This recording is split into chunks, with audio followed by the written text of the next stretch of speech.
All right. So, my name is Ben Halligan. I'm here with Gordon Kerr, and we're conducting an interview for entrepreneurship um, planning, entrepreneurial planning, and the date is 9/6/2019. Gordon, I have your permission to record. Yes. Awesome. All right. My first question is uh, kind of on a personal note, but I know you got a birthday coming up and you're planning on going up to Summersville Lake doing some deep water soloing. And because I'm in school, I can't make a firm commitment until the very last minute. And I'm wondering if you still have room on the boat. We do still have room on the boat. All right. There's no bedroom at the house, but there's floor space. I'm good with floor space. And what's probably the latest that I could let you know and still be able to join in? Probably the 20th. Okay, I'll make a note of that. All right. Now getting down to the business end. You are the former owner and entrepreneur of Altamont Brewing, and so I'm curious, what made you decide to start a brewery business? It ended up being my background. Back in 2002, after I graduated Warren Wilson College, I moved out west, ran out of money in Flagstaff, Arizona, wandered into a brewing job. Ended up doing that for 6, 8 years, and decided to move back to the East Coast where I'm from. My parents live around here. Asheville seemed like an obvious choice from my Wilson days. And when I moved back in 2010, there were 9 breweries in town, and I was having trouble getting a job at a brewery because there was only 9. They were coveted jobs. So basically that just snowballed into the idea of, well, what does it take to start a brewery? That snowballed into starting a brewery.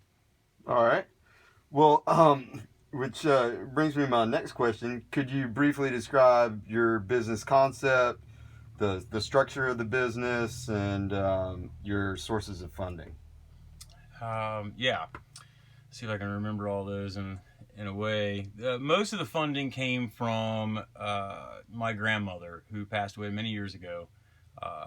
All of a sudden, out of nowhere, it's kind of a weird story. They ended up losing all of her money that she'd invested for us in a Ponzi scheme. Ugh. And during that time, which I never knew I was getting the money, so when they told me I wasn't getting it, I was like, well, that's cool. I was never expecting it. But they were able to, through lawyers and other things, scrounge back together like 40 grand. They gave me that 40 grand. I used that, 2 credit cards, and a personal loan from actually Philippa, my current wife. And that was what we used to start it. So it was about $70,000, which we knew wasn't enough to start a brewery, but it ended up being enough to start a bar. So once the bar started, we were able to generate revenue through the bar and prove the concept, prove the location, that kind of thing. At that point, the funding came for the brewing equipment, and we were able to procure that and then start brewing. So we were open for about a year before we started construction on the brewery. So it was really almost a sole proprietorship. You had no shareholders. We didn't. It was an LLC. My business partner and I were 50-50 in the beginning, which the one thing I would say for anyone who's starting a business, no matter who it's with, is to immediately, you don't think you can afford it, but go ahead and get the lawyers involved immediately. Plan for success. Like you end up starting out like, it's just 2 guys, we're opening a bar. How hard could it be? And that can change quickly over time. So that's my biggest piece of advice. Okay. Immediately go to a lawyer and get it written out so everyone knows what their expectations are. Cool. Yeah, I think that covers the concept, the structure, and the funding. We eventually changed from an LLC to an S corp. Okay. And then we did have shares, and we had meetings and all that kind of jazz. That was basically for tax purposes and some other things. Board of directors and the whole bit. Right on. What did you like most about being an entrepreneur? That's a good question. Really, I guess the honest answer is the challenge. It's a constant learning process. It never gets old in that respect. Every day there's something to tackle, to overcome. A background in climbing. Those two things are kind of similar in that respect. They're both Sure. risky. They're both stressful. They both take a lot of time and energy. And both can produce reward, right? Absolutely. So what did you dislike most about being an entrepreneur? The same part. that there was never any consistency. Bars, by nature, like I probably wouldn't have a full bar if I were to do it again. I would just focus on the brewery. With a bar, there's so many moving parts. Every day is like a battle, and it just becomes there's not much. There's no really easy way to get over that, because every day you don't know what to expect. Sure, and it's constant. Right? It's constant. The amount of hours, the sacrifice. You have to make some sacrifices to stick with it. Sure. You know? And you that was one of my questions. You touched on what you would have done differently. Anything else you might have done differently? Not very many things. The legalese I would have done differently. I would have liked to think that I would make better choices on who I hire and what positions that they're in. Mm-hmm. You, as the owner, you put a lot of onto those people that you hire, that they're going to work up to your level of expectation. Come to find out they don't. Right. It can put you in a pretty bad situation. Sure, that makes sense. But you can't do it all yourself either. Right. So, what were the greatest challenges for you? Dealing with change, trying to keep up. We were the 10th brewery in town. We opened. 5 years later, we were one of 42. It changed the name of the game, you know. Just making a good beer and having a cool place to hang out was successful, you know, when we started. By the end of it, it's how much money and branding and location. Right. You're just a business now. You're a commodity. Everybody's making good beer. Sure. And, you know, so my next question is, you know, especially given the current market here, what advice might you give someone who's going to start a brewery today?